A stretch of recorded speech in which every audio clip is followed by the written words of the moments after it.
On this episode of True Crime Roundup, or What the Hell Happened Last Week? Jeez. We have the Phoenix PD talking smack, a mom that points the finger at her 8-year-old daughter, a little man who doesn't know when it's over, and a heinous dye job. In Phoenix, on Tuesday, September 3rd, 2 officers, Matthew Haney and Zane Coolidge, were responding to a call.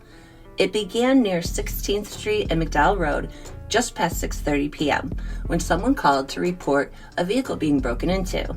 Officers Haney and Coolidge approached the suspect, 41-year-old Saul Bal, who was not keen on small talk, so he took off. He's a handsome fella, and I don't know if you've ever seen a crackhead run from the cops. So all 3 were running down an alley when Saul Bal made a right turn into the parking lot of 8 Bal motorcycle tires. There he turned and began firing on the cops. As tweaked out as he was, Bal probably realized that there was a little bit of a blind spot there, so the cops wouldn't see him pull out this hand cannon. Officer Coolidge was hit first and immediately went down. Officer Haney took a shot to the chest. Now, he was wearing a bulletproof vest, but the bullet still penetrated the vest and lodged in his chest. Now, Officer Haney was able to get off a few rounds, but none of them hit Bal. Then Officer Haney went to Coolidge and began rendering aid. Now, the cops may not have thought that Bal had a gun. You wouldn't think of a tweaker that's rummaging through cars would have a gun. Sell the gun if you need drugs. Rob somebody if you need drugs. But people leave their guns in their cars. And I don't understand that. If you're worried about protection wherever you're going and they don't allow guns, the gun is going to be in your car. That's not helpful. And if you're in your car, well, then you're driving your weapon. And if you're leaving your gun in your car while it's parked outside your house, I don't know what to say.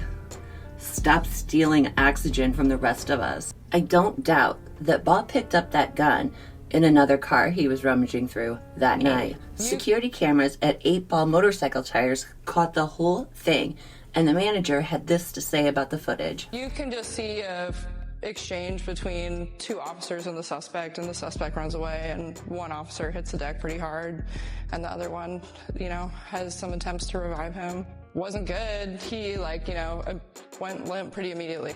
Second officer that was shot, that, made, very valiant attempt to save the first officer's life. I would expect those bullets to lose some velocity, but they went all the way through the shop and lodged themselves in the cinder block across the wall after being fired through, one wall. A bystander got cell phone footage of officers giving CPR to Coolidge and carrying him to an ambulance.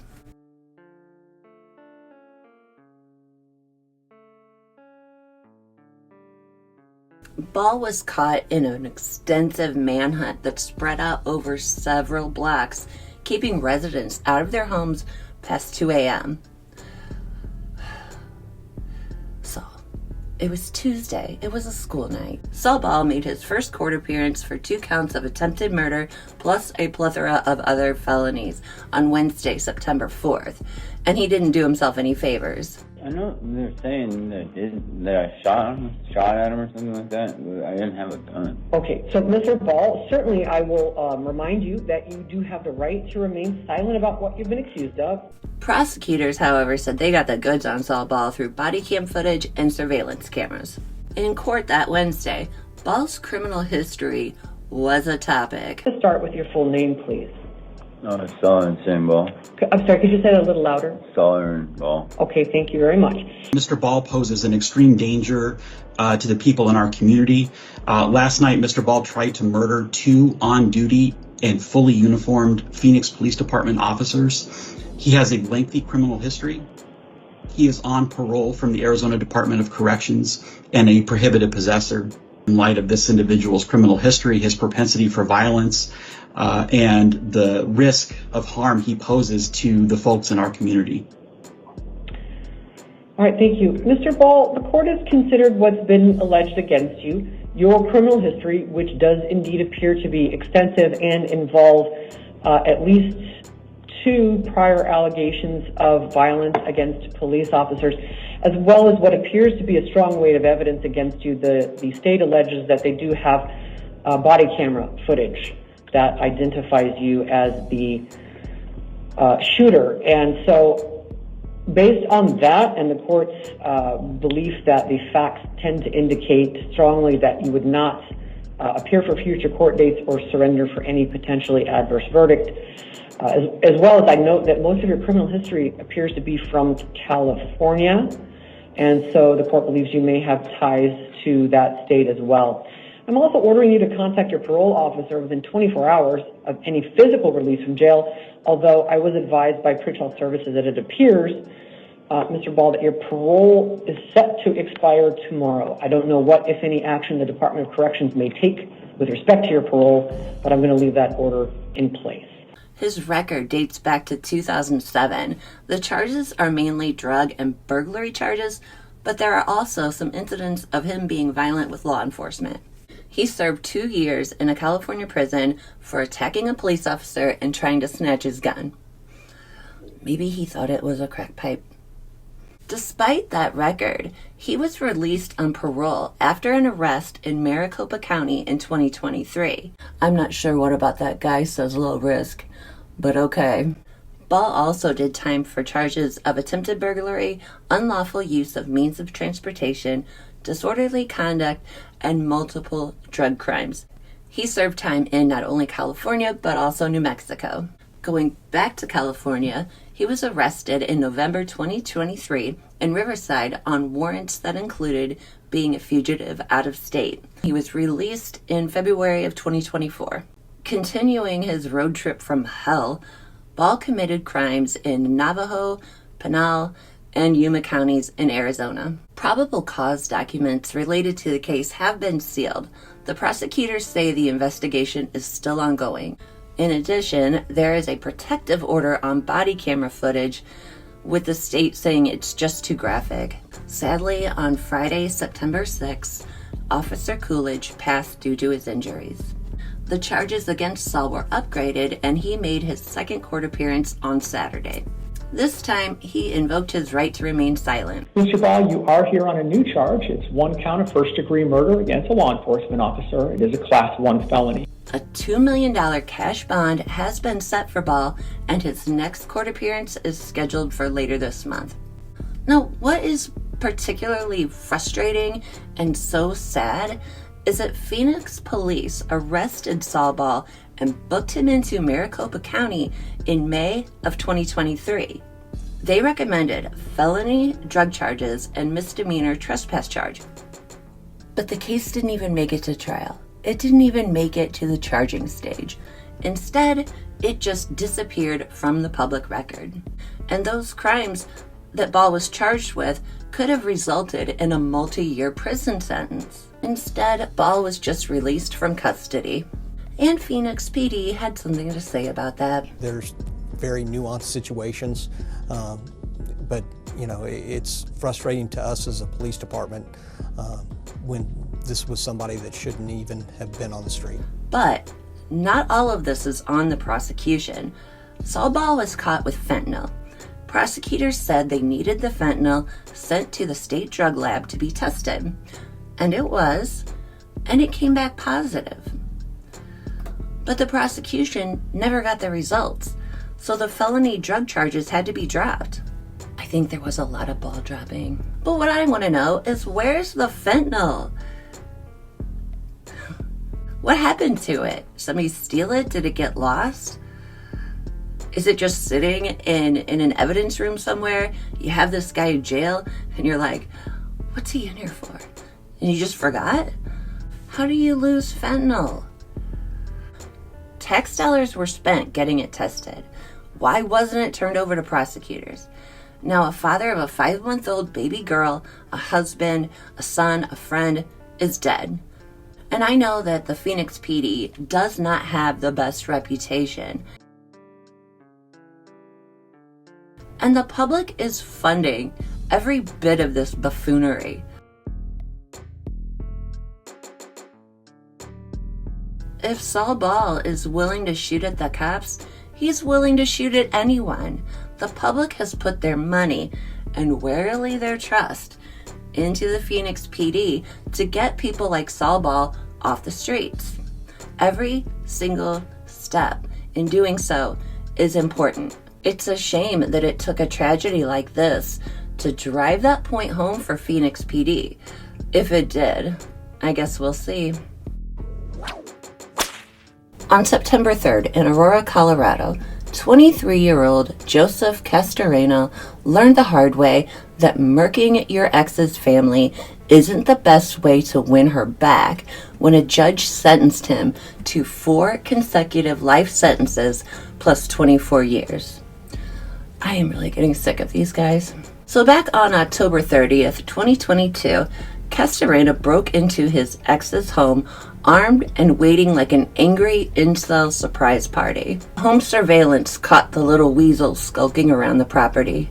The family returned home later that evening from a party, and it didn't take long for Castorena's ex to notice his keys in her bedroom. Now, about a week prior, she and her father had gotten temporary restraining orders against Castorena. In her complaint, she described an incident where she was in her car trying to go to work when Castorena approached with a gun. He didn't want her to go to work, he didn't want her to leave him, so he busted out the car window. Now, of course, this didn't work, so the ex-girlfriend went to her sister's house covered in glass and small cuts. If she'd rather go to work than be with you, take the L and move on.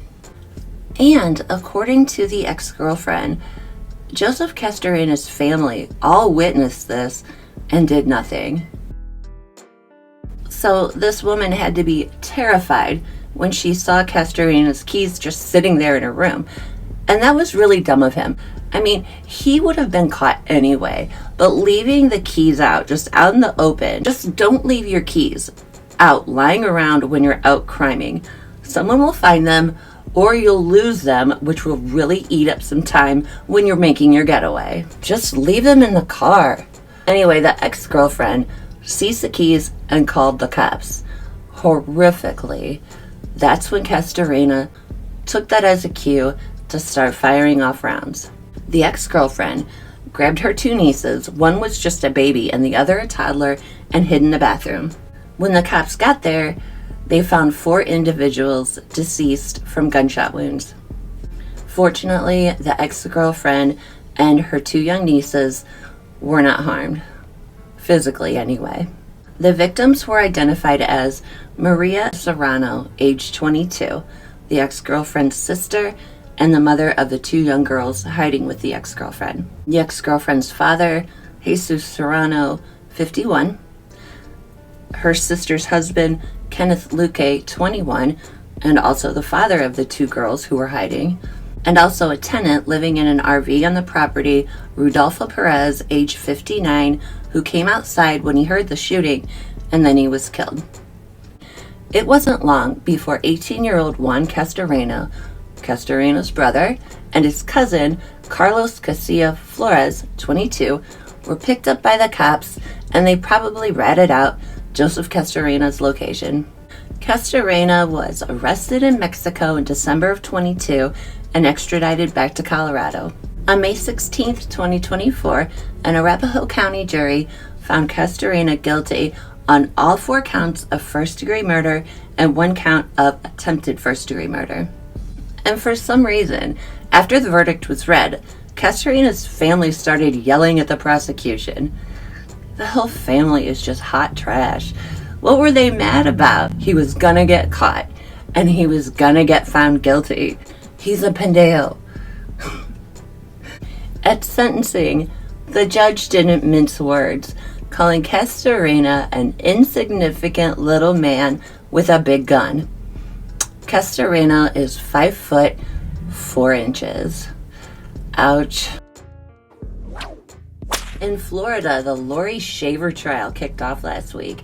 Now, in case you don't remember, because it has been a minute, Laurie's then husband, Michael Shaver, turned up missing in November of 2015. A few days later, he messaged his employer and suddenly quit his job. At the same time, Laurie had told friends and family that Michael had abandoned her and their children to start a new life with a new woman. Now Laurie, bless her heart, did the most in keeping up the illusion that Michael was still alive.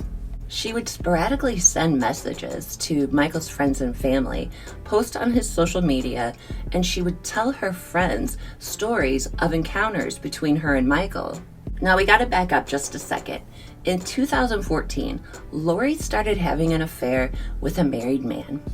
And the problem with having affairs with married men is when you want the relationship to go to the next level, they typically don't. They're already married. Probably not happy about it. So that relationship didn't last long. Now in December of 2015, Laurie started dating her current husband and dating some other married guy. I guess she was hedging her bets. It seems like right after her husband went missing, she wanted a replacement. She tried to get the married man to commit, but he wasn't having it. So Laurie threatened to expose the affair to the man's wife. And she did.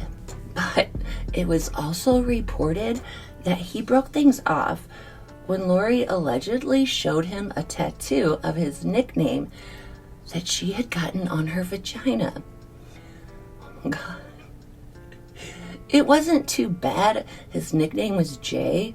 Still though.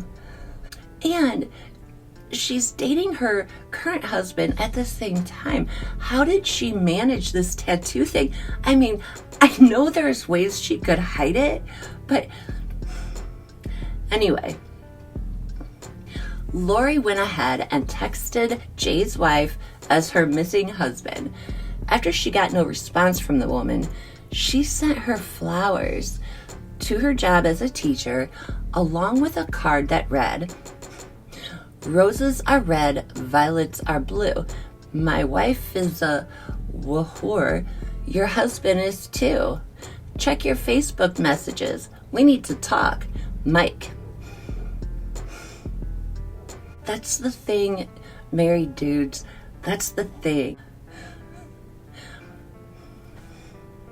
I shouldn't say this, but if there's a woman that's willing to hook up with you, just consider that she's crazy and that you have a family that you need to protect. And you don't want to end up in a boiled bunny situation. And if you don't know what I'm talking about, just Google it.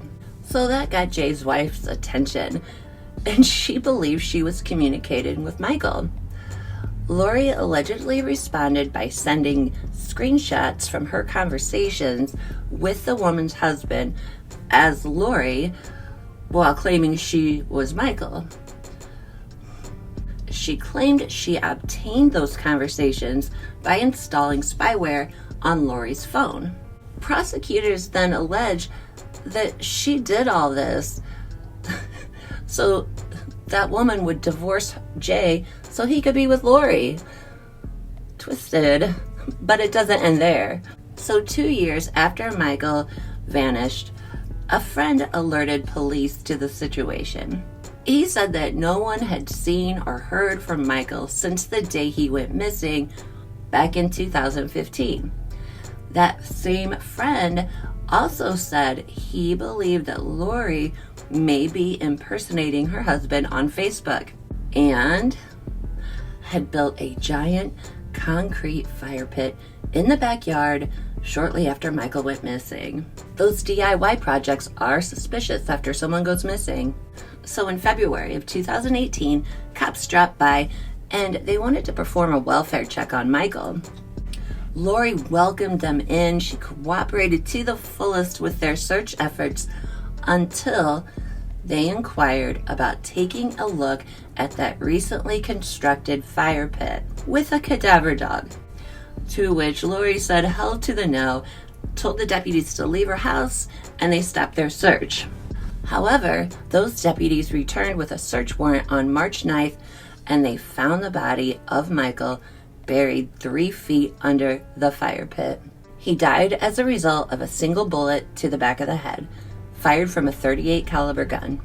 Laurie was finally arrested in 2020, but you know she was cracking a little something off Tinder the entire time she was on bond. Okay, that's alleged, but it's probably true. Alleged by me.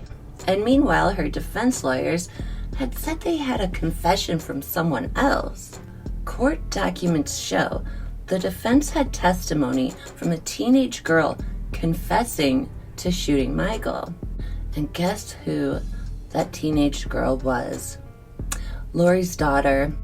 She claimed she shot her dad while he was attacking her mother. But this woman changes defenses faster than she changes boyfriends. In defense attorney Jeffrey Wiggins' opening statement, he said that the daughter may have missed when she tried to shoot her father, and that it was actually Shaver's boyfriend at the time, Jeremy J. Townsend, who allegedly killed Michael. Now, Townsend has denied allegations that he was involved in this, and he hasn't been charged with anything to do with the murder of Michael Shaver. Wiggins was either kind of mush-mouthed or just not very good at selling a story, because when you've got bombs to drop like this, you're gonna need to spice it up a little. And it was a little boring. But basically, Laurie is at home with her daughter when Michael bursts in and he starts causing a scene. There's yelling, and the child is hearing Michael threaten her mom, saying things like, "I'll kill you." She sees Michael sitting in a chair with his foot on Laurie's head while she's gasping for air. I wonder what that looks like though. Like, where would a foot have to be on your head to restrict breathing? Her mouth? I don't know. Anyway, in a panic, the little girl runs off and she grabs a gun. She pops one off, believing that she has just shot her father, Michael. Just then, Jay walks in, and he sees the chaos with Laurie still laying on the ground, so he pulls out a gun himself, shooting Michael. And where did he come from? Where was he? Anyway. So Jay tells Laurie to get the kids out of there and warns her, if anyone says anything about this, I'll kill you too. Frying pan into the fire, am I right? So just like that, Laurie grabs the kids, they jump in the car and head to school. And now Laurie, who the state claims was just nuts about Jay, and she did get that tattoo, just broke things off then and there. And poor Laurie is left wondering, what happened to Michael's body? Wild. Laurie's now 15-year-old daughter did testify, but she just wasn't believable. She seemed a little coached, a little over-rehearsed pageant Patty. But she was a very sympathetic witness, probably because you could tell she was lying. It could be that her mother has been just stuffing her head with these ideas that she shot her own father and just needed some details to flesh out her story. I feel terrible for her because Laurie's going to be found guilty, and that's just one more thing that this kid is going to have to carry around. Jeremy Townsend of the infamous J tattoo also testified. I don't think he had anything to do with the murder. But he showed up looking like he was applying for a job at the WWE. He is a wounded veteran, and there were some indications that he had told Laurie that he could protect her and that he had been in special ops. Now, he denies this, but that guy, he totally said that. He did. He didn't kill anybody, but while his wife is working, this guy goes to parks and has affairs. A couple of years ago, Laurie and her attorney made a YouTube video begging for money. It's over 13 minutes long, and it's as horrible as you think it is. I have been willing to do as much as I can for Laurie, but I've expressed to her, Laurie, I cannot finance your litigation. We have to do what we can and look to somebody or any individual that may contribute to your cause. Thus, we've raised this issue here today, seeking financial assistance from anybody and everybody willing to contribute whatever they can to the defense of Laurie. I don't know why I've been targeted, why I've been set up, or charged with this heinous crime. Girl, they found a dead body under your fire pit. And who put her in stripes? Who put her in stripes? If that's not foreshadowing, then foreshadowing does not exist. I'll link the video in the description if you want to goon on it later. Don't do that, no. Don't. On Wednesday, September 4th, the students of Appalachia High School became the latest victims of yet another tragic school shooting. 55, you have traffic? There's a shooter. Active shooter. Right. We have an active shooter at Appalachia High School. Suspects in custody. All units code 3. 4. All units still code 3. One suspect in custody. Go ahead and roll EMS. 10-4, they're en route. Myself, 164, 157, and 134 are holding this corner with the shooter. 10-4. 65, what's the status of the shooter? In custody, uninjured. 9 were injured and 4 lives were lost. Now, Appalachia High School has about 1,900 students in grades 9 to 12. It's fairly new. It opened up in 2000 and is one of 2 high schools in the Barrow County School District. Winder, which is a rural town of about 18,000 people, is about 30 miles from Athens, Georgia, and about 55 miles from Atlanta. That morning, Appalachia High School had received an anonymous phone call indicating that shootings were going to happen at 5 area schools, including Appalachia High School. I don't know who took the information or what they did with it, if anything, or if that was just a rumor, just like a lot of rumors we're hearing. Also, before it all kicked off, Colt's mother had received a text from him that simply said, "I'm sorry, Mom." Now, his mom, Marcy Gray, called the school saying there was an extreme emergency and that they should check on her son, Colt. The call lasted 10 minutes. We don't know exactly what was said or done, but it doesn't seem like a lot. GBI did eventually come out and say that Colt had asked a teacher if he could go up front and speak with someone he needed to talk to. The teacher said yes, and he apparently took his backpack with him. Now, GBI says he went to the bathroom and got the weapon from his backpack. Now, that's a big gun, and I can't tell from that angle if those tiles are 12 by 12s or 16 by 16s, but these tiles on a similar floor at Appalachia High School are 12 by 12s, so this could give an indication as to how big that gun is, but I'm not about that math life. I do know that your average backpack that a teenager is going to take to school is about 16 to 20 inches. The standard length of that type of weapon is 20 inches. Now, there are some variations, but not too far off 20 inches. That thing would have been completely noticeable in a backpack. Stevie Wonder would have seen that weapon in a backpack, unless Colt had carried one of those "I'm going to hike the Appalachian Trail" backpacks, and that certainly would have raised some eyebrows. Plus, why would he leave? He tried to get back into the classroom. If he wanted to do a ton of damage quickly, he would have just pulled it out from his backpack and done so. Personally, I think the weapon was in the bathroom. There are plenty of styles of bathroom trash cans that could have accommodated that thing. How he brought it into the school, who knows? I've only seen one account of a person saying it was wrapped in poster board. Still not an ideal scenario, but we'll probably eventually hear how that all really went down. Anyway, it was at 10:22 that kids had first seen him in the hallway with a gun.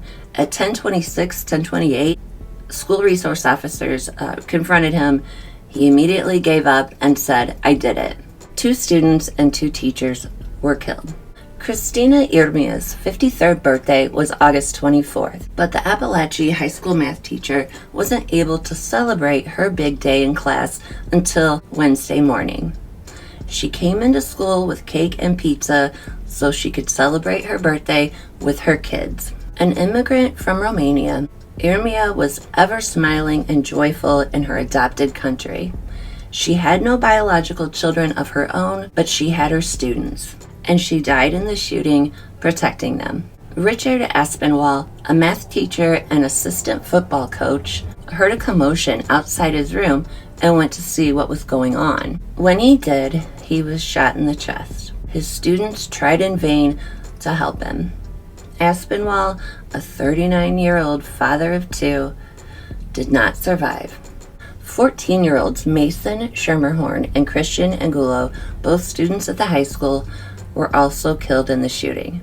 Mason's sister Alana remembered him as a loving brother who was learning to play the trumpet because she did, and he aspired to be like her when he got older. Christian's mother, Emma Angulo, said she will always cherish the final tight embrace he gave her the night before the shooting. Now, of course, there's a little backstory. Colt's home life was tumultuous, to say the least. His parents, Colin and Marcy, were evicted twice in 2 years. As tenants, Colin and Marcy Gray were chaotic from the start. A former landlord referred to Marcy as a fuck-up. Yeah. When he finally evicted the troublesome couple back in 2020, Colin later came back to the property and kicked the door in to retrieve his guns. Now, he had no problem leaving wedding photos and their German shepherds, their dogs. The landlord had tried to give back their possessions, including the pets, but the Grays weren't interested.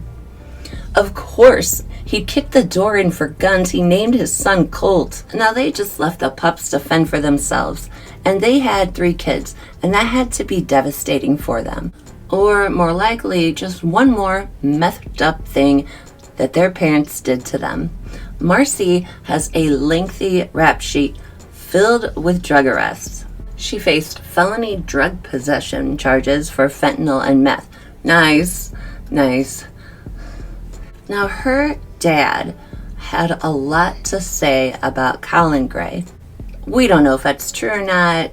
His daughter is divorced from Colin, so that gives him a lot of motive to trash talk him. But who knows? It could be true. He said that Colin was verbally and mentally abusive to both Colt and Marcy. A neighbor said that when they moved in, there were problems immediately. She said there were nights that these kids would be banging on the back door. They were locked out and they were crying for mom. She said it was devastating. She also said that the youngest would often wander into her backyard looking for food. Colin and Marcy were also sued by a car dealership when they wrote a bad check for a down payment on a new vehicle. They would then move on to the next place that apparently doesn't allow dogs, but would soon be evicted again. During that 2022 eviction, movers were hired to place their possessions on the sidewalk. They came across some firearms, so they called the cops, had the cops keep the guns for safekeeping, but they were eventually returned to Colin Gray. In December of 2022, Colt's parents separated. 2 of the children went to live with Marcy, and Colt remained with his father. In May of 2023, cops came to Colt and Colin's home investigating an FBI tip regarding some threats about school shootings on a Discord server. The body cam footage of the interview shows a particularly la-di-da attitude about what is really a very serious situation. Are you calling? I am. You want to step out where we can talk real quick? Oh, what's wrong? You got a son or something that uses, you know what Discord is? No. So we got a tip from the FBI saying that somebody from your old address over there in Traditions had made a threat to shoot up a school. For real? Yes, sir. And your name was associated with that address. So we went over to that address and you weren't living there, so now we live here. Let me get dressed. Sure. Who answers the door? So what, tell me what... You have any kids or anything living here? Yeah, Colt Gray. Colt? Yeah, Colt. He's my oldest son. How old is he? He's 13. Does he play a lot of video games and stuff? Yeah, he does. Play all the time. Is he here right now? Yeah. You think it's something you might have... I damn sure want to know. Can we talk to him? Yeah, absolutely.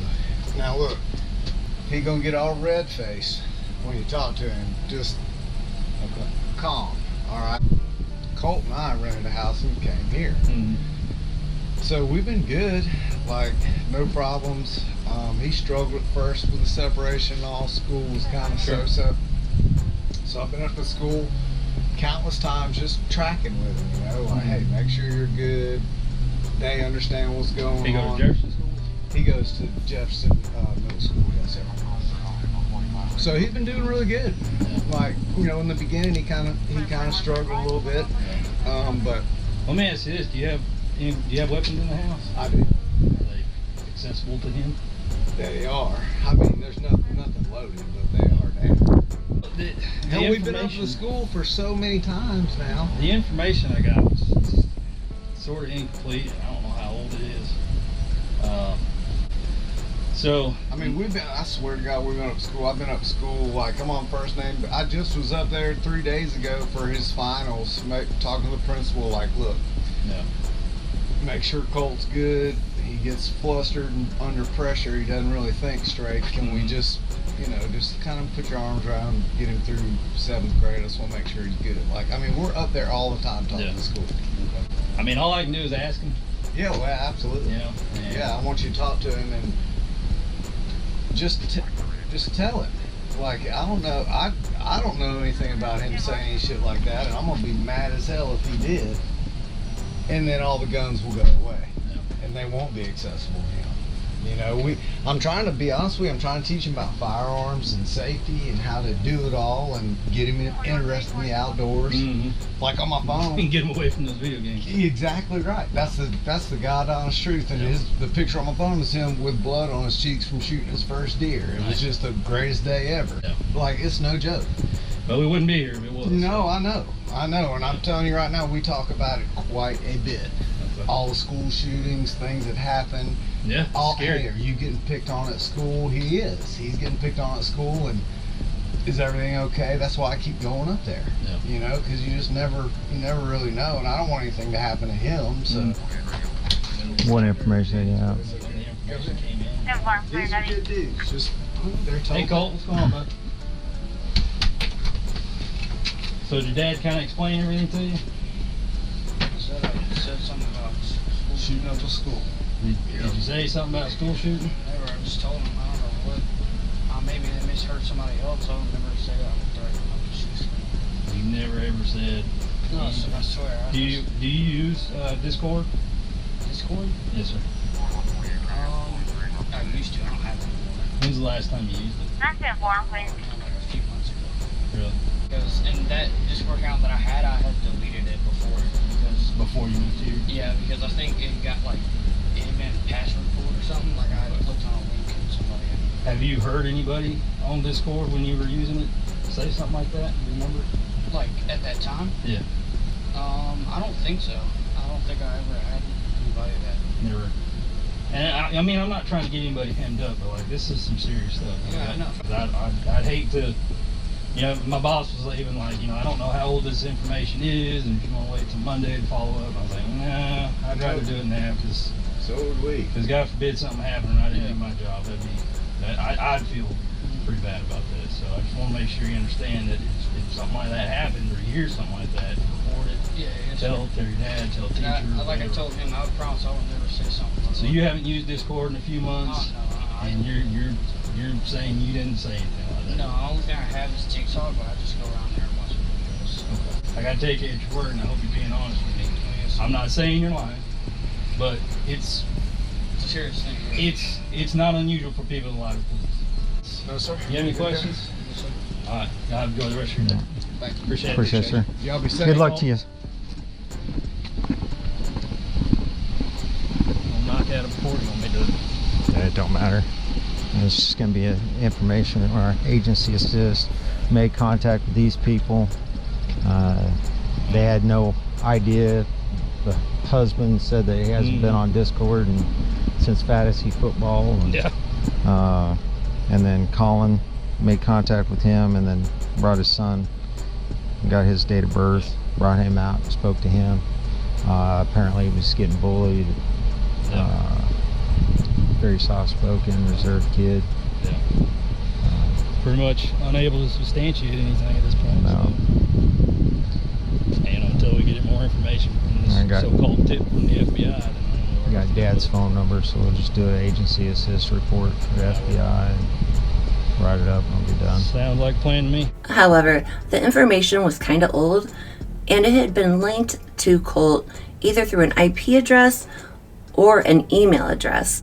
There's been accountings of both, but apparently that same account had been used all over Georgia and in New York as well. So who knows? But grossly enough, the name on the account was Russian for Lanza, as in Adam Lanza. What? It doesn't seem like the cops really took it that seriously, but their hands were kind of tied on what they could do. They could ask him, and that's basically it. But Colin, as a parent, he got that information in May of 2023. His son maybe had made some threats about shooting up a school and offing himself. In December of 2023, Colin buys his son a gun. The gun. That seems like a very alarming choice to me. Get him some socks. Better yet, get him some therapy. So you have the anonymous call threatening a school shooting. Then you have Colt's mother calling. Now, I don't know how much Marcy knew about the visit from the cops. I don't think co-parenting was very high on the list of priorities for those two. But there was a teacher who had shot off an email to a school counselor regarding Colt referencing school shootings in a conversation. I don't know the context of the conversation, but it was enough for the teacher to send an email when maybe a better idea would have been to grab that kid and walk him down to the school counselor's office, call the parents, talk to the kid, find out what's going on. We get a little bit more insight into Colt's home life from his aunt Annie Polhamus Brown. I think that's Marcy's sister. And this woman loved to shred her sister on Facebook. Problems about drugs, problems about theft, problems about her taking advantage of the parents. She even made this post, for which she received a lot of backlash, and deservedly so. So much drama, and I am not sure how good her intentions were with everything she had said about trying to save Colt. I think she just liked to bitch about her sister. Then Marcy writes the most tone-deaf apology letter to the victims' families. To the parents and families of those affected by the tragic events at Appalachia High School, I want to say that I am so sorry from the bottom of my heart. If I could take the place of Mason and Christian, I would without a second thought. As a parent, I've always said that the loss of one of my children would be the only thing that I wouldn't be able to come back from. I feel all of your pain and devastation. I grieve and cry with you. My heart breaks for the two teachers who gave their lives while in the service of teaching and protecting our children. We are all in a living nightmare right now, and I will personally never forgive myself for what has happened. My son Colt is not a monster. He is my oldest baby. He is quiet, thoughtful, caring, funny, and extremely intelligent. Please pray for him and the rest of our family, as I am praying for all of you every moment of every day. Love is the only thing that will get us through this tragedy. Lady, no one's trying to hear about how kind and caring, thoughtful, and funny your kid is. Hilarious. Probably the reason why we haven't heard much from Colin's side of the family is because the day after the shooting on September 5th, taking a page right out of James and Jennifer Crumbly's book, Colin was arrested for second-degree murder because he knowingly allowed Colt access to the weapons. He had temporary counsel at his first hearing who, I'm sure, told him and everyone he knew to shut the fuck up. Colin cried a lot during that first court appearance, and It rocked back and forth, I guess self-soothing. I probably would too. The man is facing 180 years in prison. Second-degree murder in Georgia occurs when someone causes the death of another human being while committing second-degree child cruelty, irrespective of malice. Therefore, if a person is abusing a child in any way that causes their death, regardless of intention, they have committed second-degree murder. Now, second-degree child cruelty is defined as a person's criminally negligent actions causing a child under 18 cruel or excessive physical or mental pain. Criminal negligence is essentially recklessness and a conscious disregard of a substantial and unjustifiable risk. Now, this statute is fairly new, just from 2014, and this is a prosecutor's law. In this case, you could conceivably charge school counselors and teachers, which seems excessive, at least to me. But if my kid was a victim, I don't know. And I don't know if the prosecution will be able to convince a group of Georgia juries that what Colin did was child cruelty, was negligent. Annie has since privated her Facebook account. Not deleted, just private, and I get the feeling that she absolutely would accept your friend request. Even more disturbing, during the search of Colin and Colt's home, law enforcement found some things that led them to believe that Colt, like so many other school shooters, was obsessed with school shooters. Really? You really want to be like this guy? I don't get it. I think I'm going to show my kid a picture of Eric and Dylan every night and then punch him in the face. Now, Jennifer Crumbly's attorney, Shannon Smith, talked to Vinny on Court TV and said friends had been asking her for advice on how to stop school shootings. No, they didn't. There's no way that happened. They didn't. Anyway, this is what she said. This advice might sound silly, but you almost don't have children. Don't have children. You want to be safe? Don't have children. She's got 4 kids. She's horrible. She's so bad and so inappropriate. I don't know if you've seen Jennifer Crumbly's trial, but she was awful from start to finish. When she mentioned Taylor Swift in her opening statements, I knew it was done. I knew it. I hate her because she's given me another person to feel embarrassed for. And on that note, be cool to yourself. Be cool to others. If you can't be the hero, at least bring the snacks to the rescue party, because I do care about what happens to you.